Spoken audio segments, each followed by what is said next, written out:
কথা শোনার পর থেকে আরিশের বুকটা দুরু দুরু করে কাঁপতে থাকে। নন্দ তার ভালো কোনো সংকেত দিচ্ছে না স্যারের এমন ডেকে পাঠানোকে। সে জোরে একটা শ্বাস নিয়ে তার স্যারের কেবিনে গেল। May I come in sir? কাগজের থেকে মুখ উঠিয়ে আহসান সাহেব আরিশের দিকে তাকিয়ে বললেন, কাম ইন। আহসান স্যারের ইশারায় আরিশ কেবিনের ভিতর গিয়ে দাঁড়িয়ে থাকে। আরিশকে দাঁড়িয়ে থাকতে দেখে আহসান সাহেব বললেন,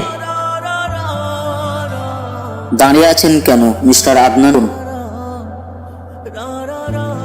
আরিশ জোরপূর্বক হেসে চেয়ারটা টেনে বসে পড়ল। কয়েক সেকেন্ড চুপ থাকার পর সে পড়ল, স্যার আমাকে ডেকে পাঠিয়েছিলেন যে? আরিশের কথা শুনে আহসান সাহেব হাতে থাকা ফাইলটা বন্ধ করে দিলেন। কিছুটা গম্ভীর হয়ে বললেন, মিস্টার আদনান, আপনার কি কোনো সমস্যা চলছে? আহসান সাহেবের কথাটা ঠিক ধরতে পারল না আরিশ। সে জিজ্ঞাসা দৃষ্টিতে কণ্ঠে সামান্য কৌতূহলতা বজায় রেখে বললেন, ঠিক বুঝতে পারলাম না স্যার। আহসান সাহেব হাতের কাছে থাকা পেপার ওয়ার্কটা নাড়াতে নাড়াতে বললেন, আপনাকে একটা প্রশ্ন করি। আরিশ কিছুটা ভয় নিয়ে বলল, জি স্যার, প্রশ্ন করুন। আহসান সাহেব তীক্ষ্ণ নজরে তাকিয়ে জিজ্ঞাসা করলেন, আপনি কি জবটা করা সুপারিশে পেয়েছিলেন? আরিশ বিস্ময় নিয়ে বলল, জি স্যার, আমি জবটা সম্পূর্ণ নিজের যোগ্যতায় পেয়েছি। তাহলে নিজের যোগ্যে কাজটা পেয়ে থাকলে এত অবহেলা কেন কাজের প্রতি? আমার ধারণা ছিল যারা সুপারিশের মধ্যে জব পেয়ে থাকে তারা এমন অবহেলা করে, কিন্তু আমার ধারণা সম্পূর্ণ পাল্টে গেল আপনাকে দেখে। আরিশ কিছু না বলে মাথা নিচু করে রইল। দোষটা তারই। সে পারফেক্ট হতে চেয়েও পারেনি। একসাথে সব দিকে সে সামাল দিতে পারেনি। পরিবারের প্রতি দায়িত্ব, প্রেমিকার প্রতি দায়িত্ব, অফিসের প্রতি দায়িত্ব, সবকিছু সে সামাল দিতে পারেনি। নিজের ব্যর্থতা আর অবহেলার জন্য এমন প্রতিকূল অবস্থায় তার চাকরিটাই না খোয়াতে হয়। এসব ভাবতেই গায়ে কাঁটা দিয়ে উঠল তার। সে একটা শুকনো ঢোক গেলে আহসান সাহেবের দিকে তাকিয়ে বললেন, স্যার, আমি এরপর থেকে আমার কাজের প্রতি পুরোপুরিভাবে নজর দিব। আপনাকে কোনো দোষ ধরার সুযোগ দিব না। আহসান সাহেব ছোট্ট একটা নিঃশ্বাস ফেলে বললেন, সেটা আশা করেছি। ভেবেছিলাম আপনাকে পানিশমেন্ট দেব, কিন্তু আপনি। বলে আহসান সাহেব হতাশ দৃষ্টিতে আরিশের দিকে তাকালেন। প্রমোশন শব্দটা শুনে আরিশ যত না খুশি হয়েছিল তার চেয়ে বেশি সে কষ্ট পেল যখন তার স্যার বলল যে তিনি প্রমোশন দেওয়ার কথাটা ভেবেছিলেন। আচ্ছা, তাহলে কি এখন সে আর প্রমোশন পাবে না? সব স্বপ্ন কি ভেঙে যাবে তার? আরিশ ভয়ার্ত কণ্ঠে জিজ্ঞাসা করল, স্যার, আরেকটা সুযোগ কি দেওয়া যায় না স্যার?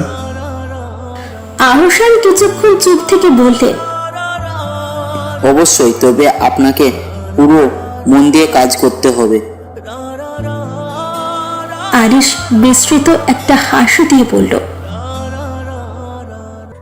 অবশ্যই স্যার।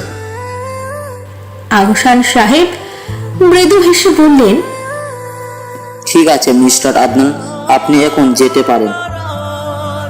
আরিশ আর কিছু না বলে তার ডেস্কে এসে বসে। মাথায় হাজারো চিন্তার পাহাড় গড়ে উঠেছে। দুশ্চিন্তা যেন আষ্টে পৃষ্ঠে জড়িয়ে ধরেছে তাকে। তবুও সে ধৈর্য ধরার চেষ্টা করছে। একটা দীর্ঘশ্বাস ফেলে সে কাজে মনোযোগ বসানোর চেষ্টা করলো। মায়ের বকা শুনে রেগে নিজের রুমে এসে দরজা বন্ধ করে দিল সারা। মনে মনে আরিশের 14 গোষ্ঠী উদ্ধার করছে সে। আর করবে নাই বা কেন? আরিশের এক কাজের জন্য সে কতই না বকা শুনল নিজের মায়ের কাছে। একদম বিনা দোষে সাজা যাকে বলে। সারা দাঁতে দাঁত চেপে রেগে রেগে বলল, ওই বেটা বজ্জাতের জন্য আজকের দিনটাই আমার খারাপ গেল। খাটাসের জন্য রাস্তায় ঝগড়া করলাম, ক্যাম্পাসে ক্লাসমেটের চোখের কেন্দ্রবিন্দু হলাম অ্যাপ্রনের জন্য, আবার বাসায় গিয়ে আমার কাছে বনাস হলাম অ্যাপ্রনের জন্য। মনটা তো চাচ্ছে একেবারে কাদের মধ্যে খাটাসটাকে গড়াগড়ি খাড়ায়। ফালতু বজ্জাত। ওয়াশরুম থেকে ফ্রেশ হয়ে এসে সারা মোবাইল নিয়ে চেয়ারে বসে পড়ল। ফেসবুকের নিউজ ফিড স্ক্রল করতে করতে হঠাৎ তার চোখ আটকে যায় একটা নিউজ দেখে। সেটাতে হেডলাইনটা এমন, নিজের বাসা থেকে তুলে নিয়ে ধর্ষণ করা হলো এক তরুণীকে। খবরটা দেখে মুহূর্তেই সারার পুরো হাত পা ঠান্ডা হওয়ার উপক্রম হয়ে এলো। না চাইতেও খবরটা দেখে তার হাত পা কাঁপতে লাগলো। ফোনটা তাড়াতাড়ি করে হাতের থেকে বিছানায় ফেলে দিল সে। ঠোঁট জোড়া অনবরত কাঁপছে তার। এসব খবর থেকে বরাবরই সে পালিয়ে আসছে। আজকে হুট করে যে এমন নিউজ তার সামনে পড়ে যাবে সে ভাবতেও পারেনি। মনের মধ্যে এক অজানা ভয় গ্রাস করে ফেলেছে তাকে। গলা শুকিয়ে কাঠ হয়ে আসছে সারার। তাই তাড়াতাড়ি পড়ার টেবিলের ওপরে রাখার পানির বোতল থেকে ঠকঠক করে পানি পান করলো সে। এরপরও তার অস্থিরতা টুকু কাটলো না। তাই আর উপায় না পেয়ে সে দ্রুত আপাত মস্তক লেপ টেনে নিয়ে শুয়ে পড়ল। পুরো শরীর তার এখনো কাঁপছে। কাঁপুনি বন্ধ হবার জন্য সারা নিজের পুরো শরীর শক্ত করে রাখার চেষ্টা করছে। বেশ কিছুক্ষণ পর সে নিজ চেষ্টায় সফল হলো। অবশেষে তার কাঁপুনি বন্ধ হয়ে এলো, কিন্তু পুরো শরীরে হুট করে কেমন যেন দুর্বল বোধ হতে লাগলো তার কাছে। তাই সে চোখ জোড়া বন্ধ করে দুর্বলতা বোধটা কাটিয়ে উঠতে চাইল। চোখ বন্ধ করেও সারা নিস্তার পেল না। বন্ধ চোখের সামনে বারবার সে নিউজটা ভাসতে লাগলো, আর কানের কাছে বাজতে লাগলো সে আত্মচিৎকার। ভয়ঙ্কর ঠেকলো তার কাছে এই চিৎকারটা, প্রচন্ড ভয়ঙ্কর। দুদিন পর রেস্টুরেন্টে এসে বসে ব্যস্ত ভঙ্গিতে কফির মগে চুমুক দিচ্ছে আরিশ। নীরার জন্য প্রায় 1 ঘন্টা যাবৎ অপেক্ষা করার পর বিরক্তি হয়ে 1 মগ কফি অর্ডার দিল সে।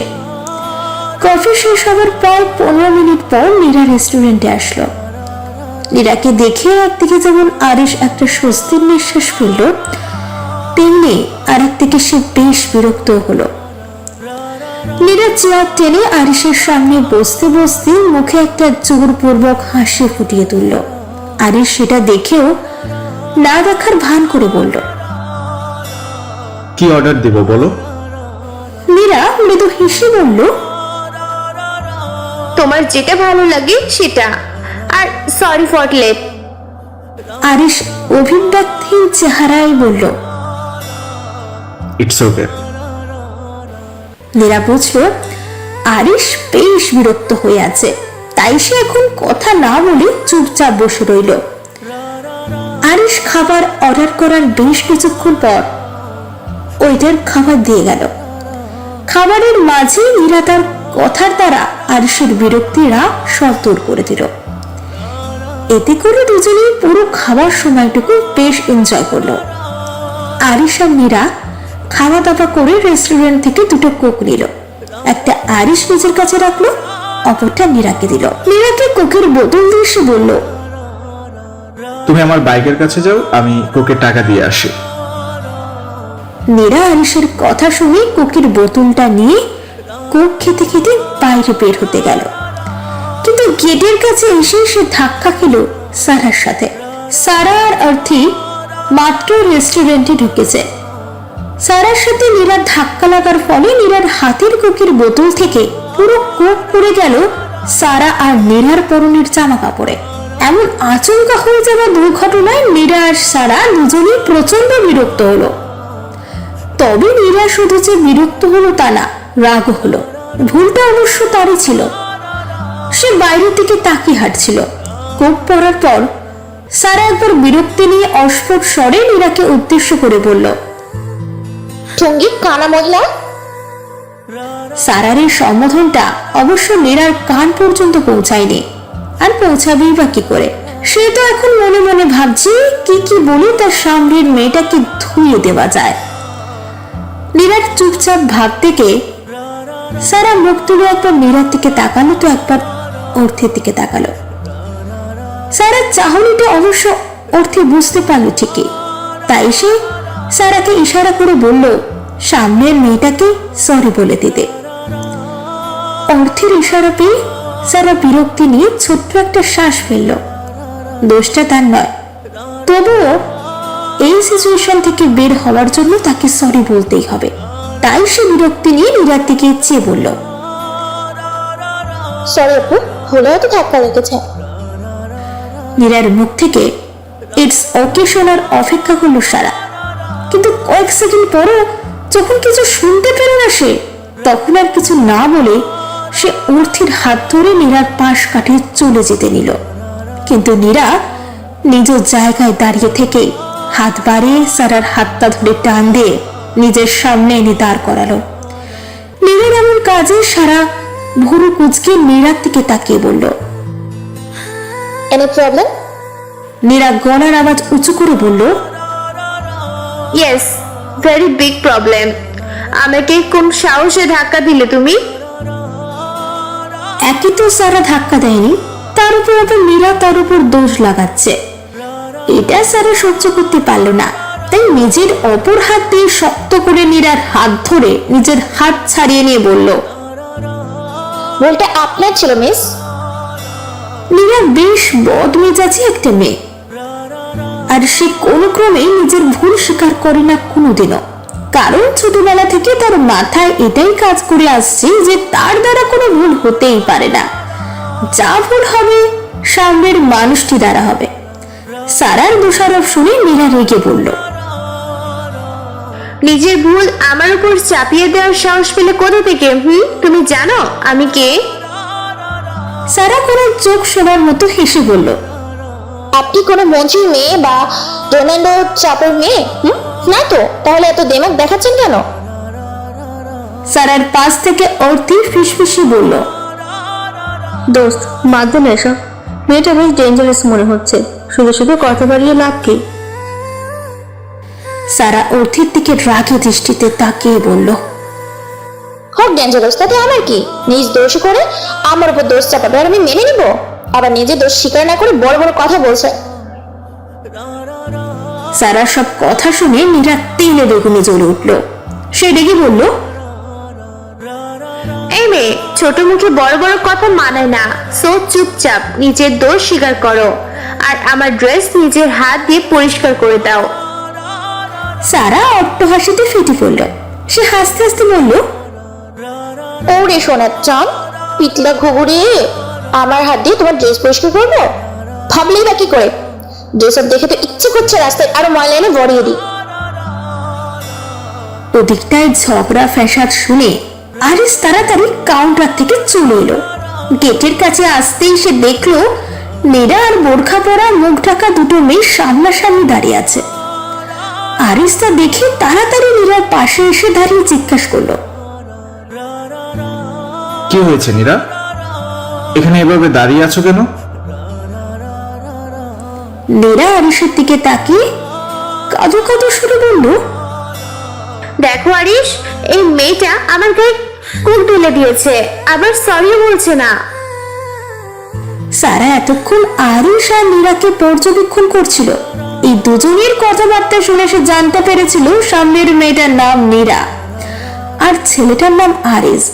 এই ছেলেটার সাথে যে তার সেদিন কথা কাটাকাটি হলো তা বেশ ভালো করে মনে এসে গেল তার। সে বিড়বিড় করে বলতে লাগলো, ও তো এই ছেলের নাম হারিস? নীরার কথা শুনে আরিস সারার দিকে তাকালো। বোরখা আর নিকাব পরা বলে আরিস ঠিক চিনে উঠতে পারলো না সারাকে, তাই সে স্বাভাবিক স্বরে বলল, দেখুন ম্যাডাম, ভুল আপনার দ্বারা হয়েছে, সো সরি বলে বিষয়টাকে এখানেই দফা রফা করুন। সারা রেগে বলল, যেমন বয়সে তেমনই গার্লফ্রেন্ড, দোষ করবে নিজে অথচ স্বীকার করবে না। মিস্টার আরিশ, বলছে আপনার এই ন্যাকা মার্কা গার্লফ্রেন্ডের দ্বারা হয়েছে। তারপর আমি সরি বলছি, কিন্তু ম্যাডাম আগ বাড়িয়ে ঝগড়া করতে এলো, এতে আমার দোষ নেই। সারার কণ্ঠস্বর চিনতে আরিসের বেশি সময় লাগলো না। সে জিজ্ঞাসা স্বরে সারাকে বলল, আপনি ওই মেয়েটা না? জি হ্যাঁ, আমি ওই মেয়েটা। সারা আর আরিশের কথা শুনে নীরা অবাক হয়ে বলল, তোমরা দুজন একে অপরকে চিনো? আরিশ বিরক্ত নিয়ে বলল, চিনি। তোমাকে পরে এ ব্যাপারে বলবো। আর প্লিজ একে অপরকে সরি বলে বিষয়টা মিটমাট করো, মানুষজন দেখছে আমাদের। নীরা আরিশের কথায় তোয়াক্কা না করে বলল, দেখলে দেখুক, আমি এই থার্ড ক্লাস মেয়েটাকে সরি বলবো না, মানে বলবো না, ওকেই সরি বলতে হবে। নীরার মুখে থার্ড ক্লাস শব্দটা শুনে সারা রেগে বলল, কোথাকার কোন হাই ক্লাসের মেয়ে তুমি? টাইট ড্রেস আপ দেখে তো মনে হচ্ছে কোনো ফকিরের ঘরের মেয়ে তুমি, যার কাপড়ের বড্ড অভাব পড়েছে। তুমি বললে কিছু টাকা দিতে পারে ড্রেস কেনার জন্য, আর বোরকা পরা দেখে যে তুমি থার্ড ক্লাস বলছো, এটাকে শুধু থার্ড ক্লাস বলে না, বলে পর্দা করা। সারার কথা শুনে নীরা প্রচন্ড জ্বলতে লাগলো, আর আরিশ সেখানে ঠায় দাঁড়িয়ে রইল। সারাকে কিছু বলার মুখ নেই তার কাছে। নীরা এবার কিছু বলার আগেই সারা অর্থের হাত ধরে রেস্টুরেন্টের ভেতরে যেতে যেতে বলল, एक से बढ़कर एक नमूना है। নীরা সারার কথা শুনে পুরোই শকড হয়ে গেল। তারটা ভিতরে জ্বলে যাচ্ছে এটা চিন্তা করে যে সে সারাকে কোনো জবাব দিতে পারল না। আর আরিশ অজান্তেই খুশি হচ্ছে সারার কথাগুলো শুনে। সে এটা ভেবে অবাক হচ্ছে যে সে সারার কথায় খুশি কেন হলো। নিজের গার্লফ্রেন্ডের জন্য তো কষ্ট বা রাগ করা উচিত, তাহলে সে খুশি হলো কেন?